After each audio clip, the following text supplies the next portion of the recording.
Hello everyone, आज हम सीखेंगे कुकिंग वर्ब्स पार्ट 2।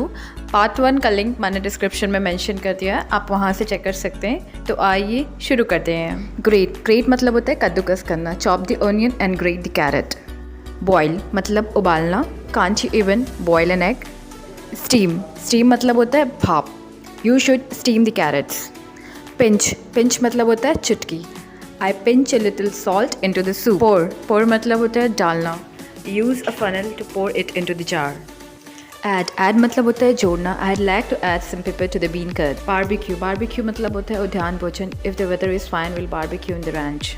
Roast भूनना या भुना हुआ। Are you going to roast the chicken? Bake मतलब सेकना। Nowadays I bake my own bread rather than buy it. Stir मतलब चलाना। I need a teaspoon to stir my tea. Last is weigh मतलब तौलना। Please weigh out 10 pounds of potatoes. Like, share, subscribe.